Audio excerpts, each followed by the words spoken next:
Fala rapaziada, beleza? Acho que só há duas vertentes para explicar o que aconteceu no Newton Santos hoje, né?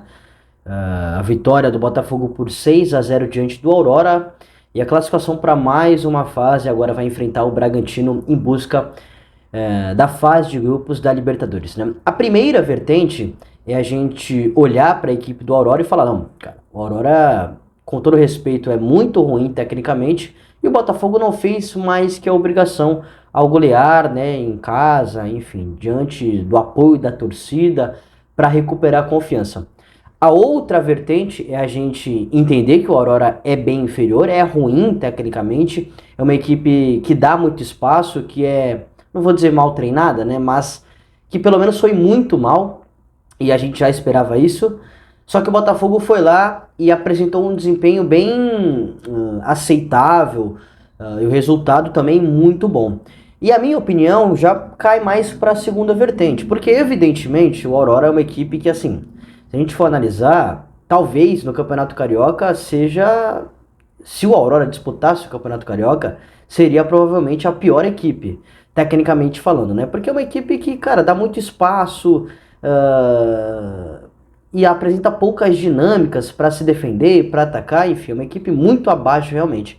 Só que assim, a forma como o Botafogo se impôs dentro de casa, né, desde o primeiro minuto, e evidentemente o gol no início acaba influenciando positivamente nisso, mas a partida do Botafogo foi muito boa, cara, e eu arrisco dizer, acho que sem dúvida alguma, e excluindo o resultado nesse primeiro momento, analisando apenas o desempenho, foi o melhor do Botafogo nesse início de ano, nesse início de temporada, né? E assim, muito bem, cara, recuperando jogadores que vinham mal, que não vinham atuando bem, né?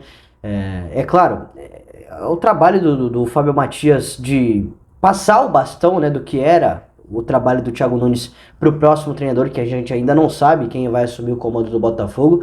Mas enfim, assim, o Botafogo foi muito bem e o resultado acaba potencializando isso ainda mais, né, dando mais alegria de fato ao torcedor.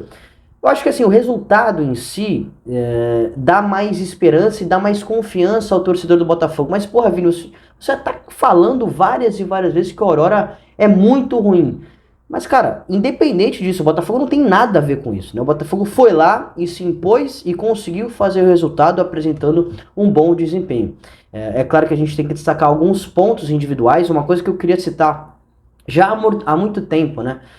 Eu entendo e sei que as críticas referentes ao Tiquinho são pelos erros nas cobranças de pênalti que ele teve decisivos aí no ano passado e também em 2024. Eu sei disso, eu sei que não é pela qualidade técnica do atleta.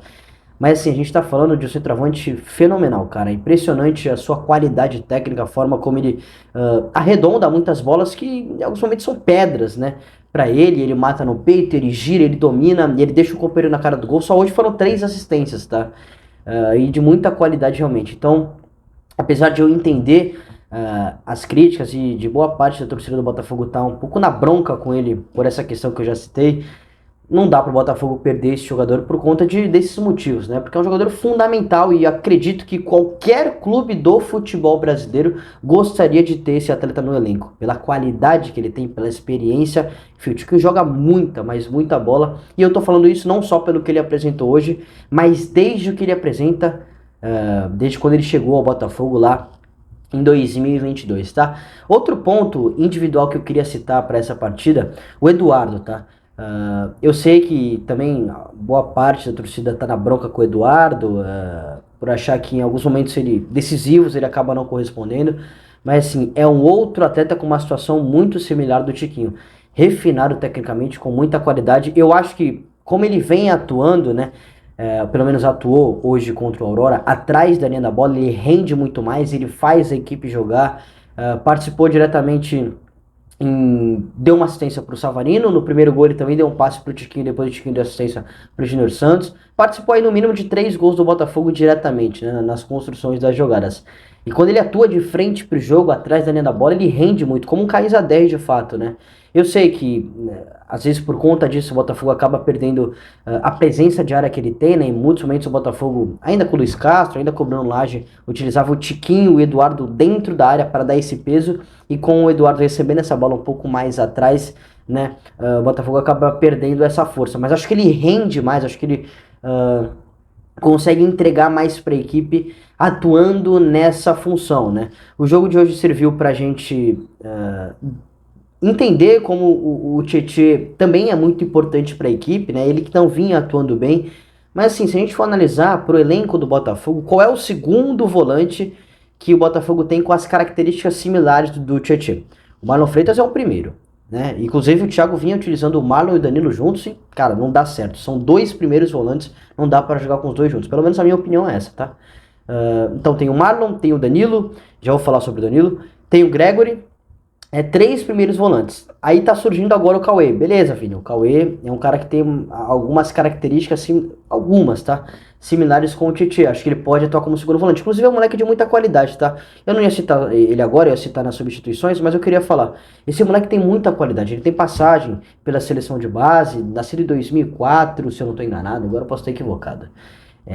Mas é um moleque que sabe jogar, velho. Se ele for lapidado, se ele for ganhando oportunidades aos poucos, eu acho que ele vai ter oportunidade bastante nessa temporada de 2024, independente de qual será o treinador da equipe. Pela qualidade, enfim, pela projeção que o Botafogo tem pra ele. Então fiquem de olho nesse moleque, porque ele é muito bom jogador e tem tudo pra evoluir aí nessa temporada pelo Botafogo. Mas assim, retornando ao assunto do Tietê, não tem nenhum atleta mais consolidado, né, excluindo a questão do Cauê, que tenha a responsabilidade ou a capacidade que o Tietê pode apresentar na equipe titular, tendo essa função, né, como um segundo volante, um pouco mais de liberdade. Então é bom ver ele fazendo essa... Não foi uma partida brilhante, obviamente, eu arrisco dizer que inclusive ele foi um dos piores do Botafogo, mas mesmo assim ele foi bem, até porque quase todo mundo foi bem, então é bom para ele retomar a confiança. Referente ao Danilo, que eu ia citar, né, acho que o momento é dele, respeitando obviamente o que o Marlon tá passando por problemas familiares, né? E que a análise que eu vou falar agora não é só do jogo de hoje, é antes disso, né? Pelas últimas partidas que vinham acontecendo. Eu acho que o Danilo, o momento é dele. Acho que ele tem que se titular, tem que ser esse primeiro volante à frente da zaga. Enfim, tem que ser o camisa 5 do Botafogo. Acho que o Marlon, entendendo que ele foi importante, né? Com o Luiz Castro, ainda com o Bruno Lage, ele foi importante em boa parte das partidas da campanha da temporada passada. Mas assim, acho que o momento é do Danilo, acho que ele tem que ser o titular, a camisa 5 do Botafogo. Ah, o Gregory entrou bem. Beleza, mas o Gregory tá chegando agora, né? Acho que tem processos a lapidar. E assim, eu já falei no vídeo do Gregory, não enxergo ele mais jogador que o Danilo e que o Marlon. Acho que ele chega para disputar a posição com esses caras, são três jogadores para a mesma posição e que, apesar de não terem características similares, os três, um é diferente do outro, né? Mas são três volantes para ser esse camisa 5, para ser esse primeiro cara à frente da zaga, tá? Obviamente eu não poderia citar o Júnior Santos, 4 gols, até acho assim que em bola jogada, né, em desempenho ele não fez uma partida tão boa assim, mas evidentemente os 4 gols acabam influenciando e, enfim, se tornou o maior artilheiro da história do Botafogo na Libertadores, junto com alguns outros caras, como o Pimpão, como o Jairzinho, o ídolo máximo do Botafogo. Então parabéns pro Júnior Santos, né, recuperando aí o seu bom futebol. Já foi importante a fazer o gol contra o Aurora lá na primeira partida, né, no jogo de ida, e agora fazendo 4 gols, né? O Savarino, assim, eu não acho que ele corresponde como ele corresponde pelo lado direito, né? Ele atuou mais pelo lado esquerdo, o Júnior um pouco mais pelo outro lado. Acho que ele não rende tanto pelo lado esquerdo, mas pelo adversário ser tão inferior, ser tão fraco realmente, tecnicamente, taticamente também, ele fez um bom jogo também, né? Fez um bonito gol no passe do Eduardo, né, para fazer o terceiro gol do Botafogo, enfim, mas não me agrada muito, né? Foi aquilo que eu falei, cara. A gente tem essa vertente de falar, porra, o adversário é ruim, mas a gente tem pontos positivos a se destacar. E isso tudo é análise, tudo não é da boca para fora. Então acho que a questão do Savarino preciso rever ele mais pelo lado esquerdo para ter uma ciência maior. Mas eu não gostei tanto assim da partida que ele teve. Acho que ele rende mais pelo lado direito, obviamente, mas sem dúvida alguma o Júnior foi muito mais decisivo, né? Os dois laterais, o Damian Soares tomou amarelo, um amarelo bobo, o Hugo fez uma boa partida. Eu particularmente, Vinícius, né?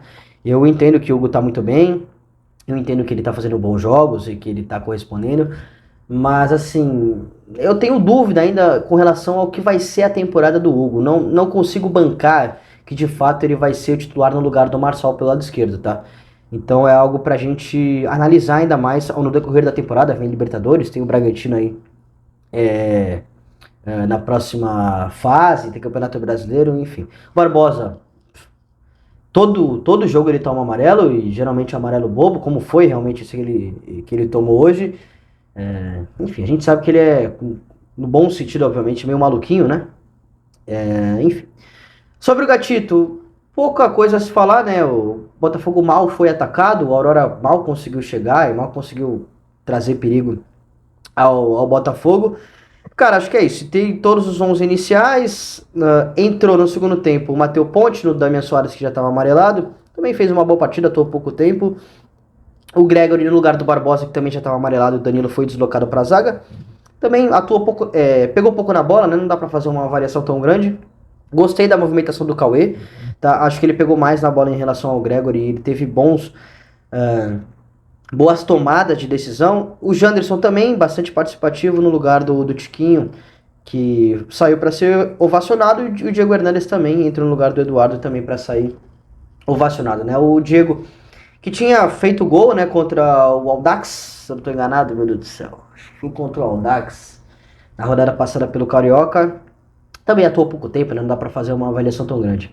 Em relação ao Fábio Matias, conseguiu manter a equipe motivada do início ao fim do jogo, né? Uma equipe pressionante lá no alto, sem baixar a guarda em nenhum momento. Então era o óbvio, né? Era o que a gente já esperava diante de uma equipe tão inferior tecnicamente. Não é algo pra gente, ou pro torcedor botafoguense, ficar tão animado assim, mas é algo para dar mais confiança, mais esperança. Mais confiança principalmente pros jogadores, né?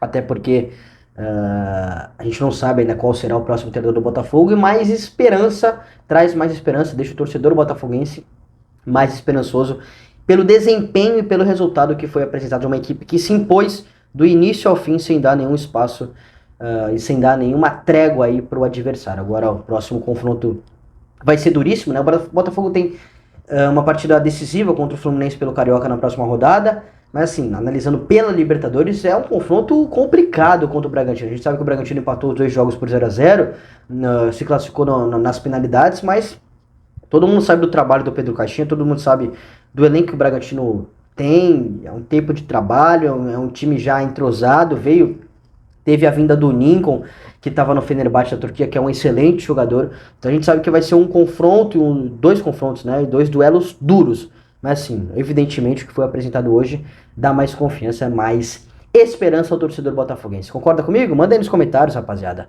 Muito obrigado pela audiência, um grande abraço e até a próxima.